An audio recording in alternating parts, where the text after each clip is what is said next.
Oke, pertama kita disuruh buka Ultraview. Jadi di sini tuh saya janjian ya sama teman saya ini buat record. Saya udah izin. Ini Pixel 4-nya.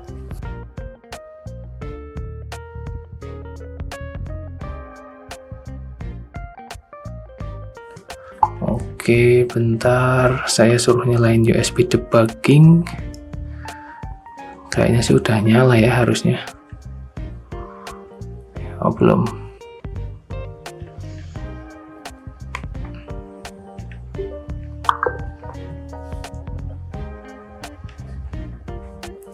Oke, itu prosesnya ya. Sedang berjalan.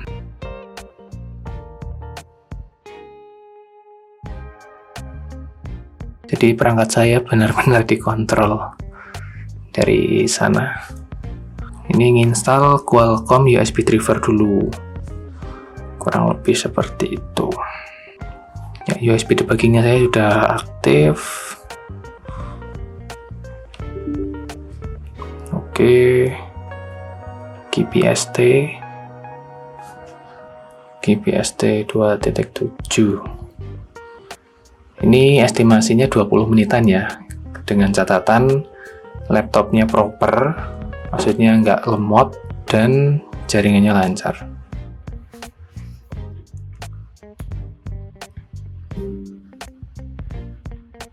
Ini visornya. Oke, sudah diizinkan, tadi minta izin ya. Nah, ini jadi langsung connect ke HP. Ini HP saya sudah dikendalikan. Ya, posisinya sama. Oke, itu buat ngecek emailnya.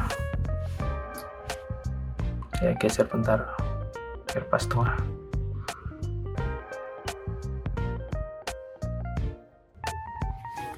Mungkin sebagian akan saya sensor ya. Tapi ya biar teman-teman tahu aja gimana prosesnya.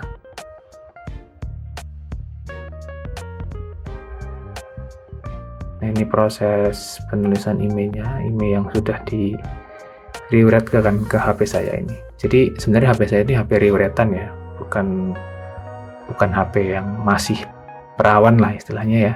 Jadi ini udah rewritean, mau saya rewrite lagi supaya nanti bisa dual SIM juga.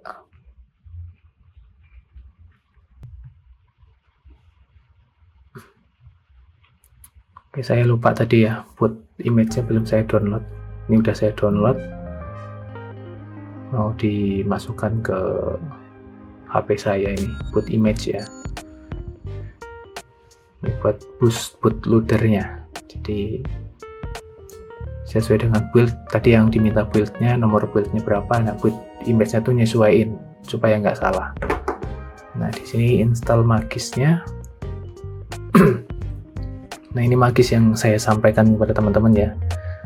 Magis ini yang mengontrol salah satunya proses unroot dan root ya.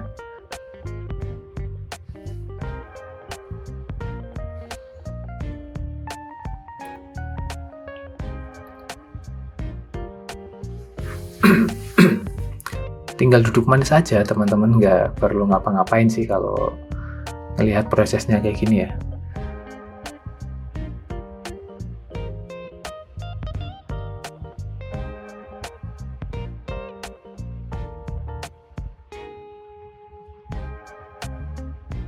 Ini semacam kayak CMD nggak sih? CMD, ADB devices. List device-nya udah ada. Ini di reboot HP-nya.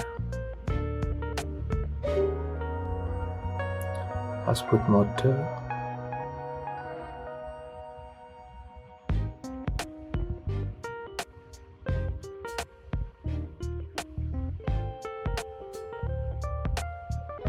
Oke, ke device manager. Pixel 4.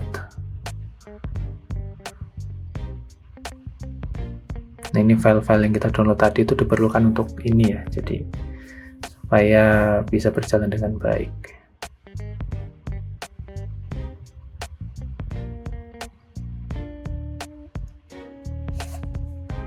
Kalau di HP-nya tampilannya kayak gini teman-teman, fastboot mode.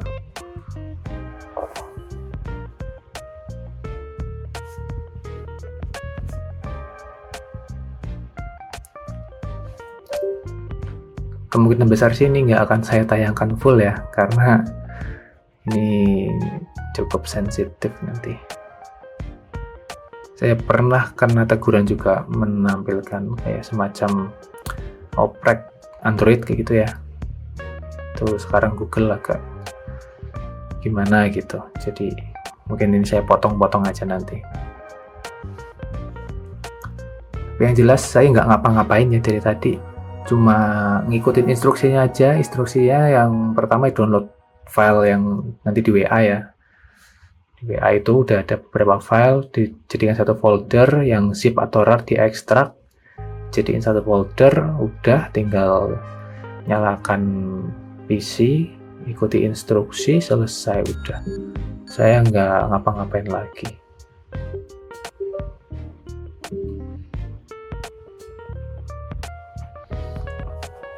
Jadi ada beberapa kali permintaan izin ya untuk USB debuggingnya. Oke, ini Magis-nya. Sebenarnya Magis ini lumayan banyak banget fungsinya ya. Bisa buat nanti nih jalan untuk ke root, terus buat ngencengin performa, unlock, overclock kayak gitu ya. Atau menahan performa chipsetnya supaya nggak berjalan di performa maksimalnya, supaya HP-nya adem. Ini sebenarnya fungsinya banyak, cuman kalau kita mempertahankan Magis-nya dan posisi rootnya, ya nanti nggak bisa install mBanking kayak gitu-gitu.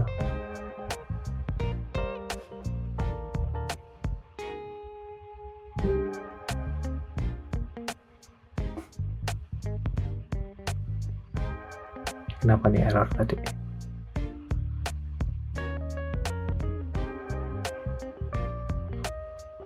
Oke, ini proses penulisannya nih, penulisan emailnya nih.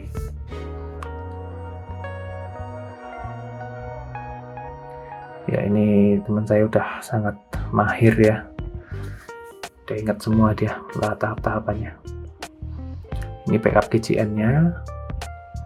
Nah, ini momen terpentingnya ya. Backup KCN supaya nanti HP-nya nggak kehilangan identitasnya. Baru nanti ditulis ulang KCN-nya dan direstore kembali.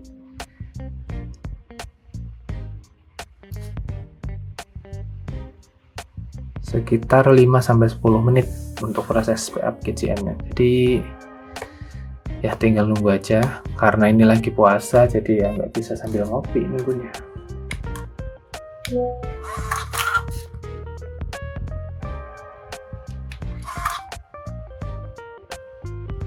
Oke, tadi di WA HP-nya dibiarin aja. Siap, saya biarin aja HP-nya.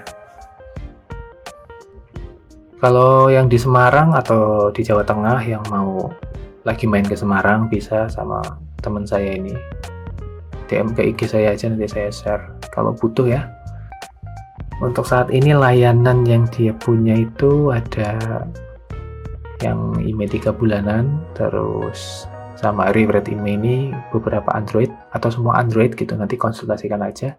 Kayaknya sih selain Google Pixel juga bisa, tapi yang saat itu saya tanya apakah HP Sony itu bisa, dia masih belum menemukan jalannya kayaknya. Untuk HP Sony itu agak ribet. Dan HP LG kemarin ya, HP LG itu dia belum mau menanganinya. Jadi untuk sementara yang paling gampang ya Google Pixel sih. Tapi yang masih pakai Snapdragon ya, bukan yang Tensor. Kalau yang Tensor belum bisa. Sampai sekarang nih, sangat-sangat secure ya, sangat-sangat aman chip yang diciptakan oleh Google itu. Jadi sulit ditembus oleh para operator untuk menembus ke bootloadernya. Tapi saya yakin sih pasti bisa nanti suatu saat ya.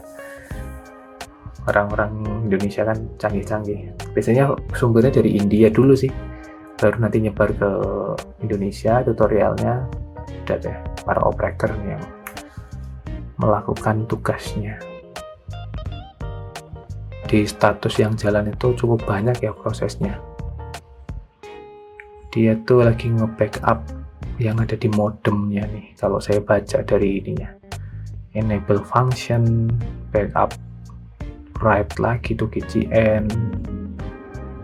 Ya itu cukup rumit untuk dipahami, jadi lihat, nikmatin aja prosesnya. Backup KCN-nya sukses, itu udah. Nah itu udah ke backup ya file KCN-nya. Nanti akan digunakan kembali itu. Harusnya sih kayak gitu. Dulu saya pernah lihat, cuman agak lupa ya. Itu udah ditaruh di situ dalam satu folder. Ini ngaktifin dual SIM-nya kayaknya, DS. Nah itu diaktifin dual SIM-nya supaya bisa eSIM. Rencananya Pixel 4 ini mau saya pasangin eSIM aja, nggak perlu pakai SIM fisik. Nggak tahu sinyalnya apakah lebih kencang atau enggak. Nah ini IMEI-nya masih 004 ya, jadi IMEI ini masih belum diapa-apain nih. Kalau ini dipakai nggak bisa, karena IMEI itu tuh IMEI 0 namanya, IMEI standar. Itu akan jadi 004 kayak gitu kalau misalnya teman-teman yang SIM satunya rewrite, SIM 2-nya enggak, dipaksain tambah eSIM. Nah itu tuh akan terjadi IMEI 004 kayak gitu. Nah, ini proses copy IMEI dari IMEI yang disediakan ya. Saya nggak tahu dia menyediakannya dari mana. Akan ditulis ulang ke dalam HP saya melalui file backup KCN tadi. Ini kayaknya tadi kan udah di backup, ini mau di restore. KCN-nya mau di restore. Tapi dengan IMEI yang baru. Nah ini nih. Nah ini yang mau di restore. Terus ngambil dari file yang tadi. Oke, KCN. Enable multisim-nya ya. Di situ dinyalakan. Udah itu jalan. Nah, ini udah di pas IMEI-nya tuh udah diganti dengan yang baru. Sehingga nanti di sini akan berubah nih. Ini kan 00440 sekian, 00440 sekian ya. Jadi ada dua, IMEI 1, IMEI 2. Nanti dia akan berubah ke IMEI yang baru. Nah, ini kayaknya mau di reboot.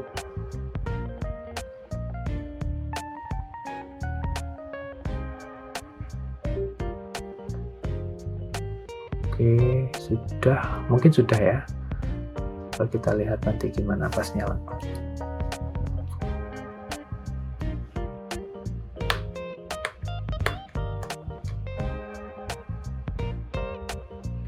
Restore sukses, finish restore KCN. Oke, restore-nya udah sukses. Bentar ya, ini lagi loading screen.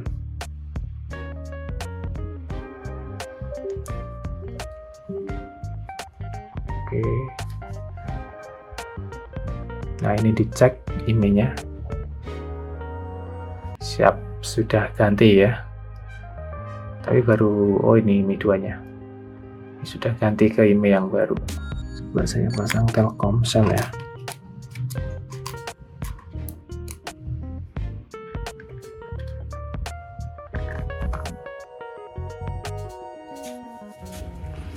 Apakah bisa? Oke, udah ada sinyalnya.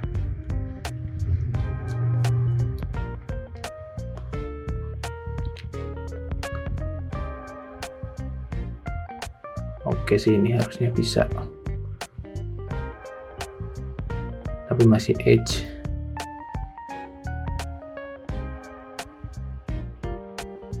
Oke, aman.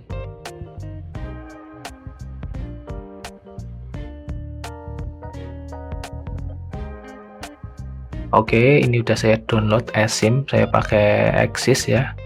Nyobain, kita mau tes gimana kecepatannya. Untuk cara download eSIM udah saya buatkan tutorial. Wah gila banget ini sampai 100 Mbps. XL emang eSIM-nya jos banget ya. Saya udah cobain Indosat, saya udah cobain yang Tri. Speednya itu mentok di 25-30. Kemarin yang XL pertama kali saya coba eSIM itu yang XL Axiata bisa 100 ya, ini 80. Kayaknya bergantung tempat juga. Ini sih kenceng banget ya. Latensinya 31. Coba pakai Ookla ya. Speed test yang pakai Ookla. Ini nih. Ini kan pakai Google tadi ya.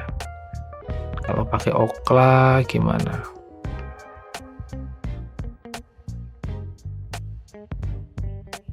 Aku nggak mau. Di Chrome ya, coba ya. Speed test by Ookla.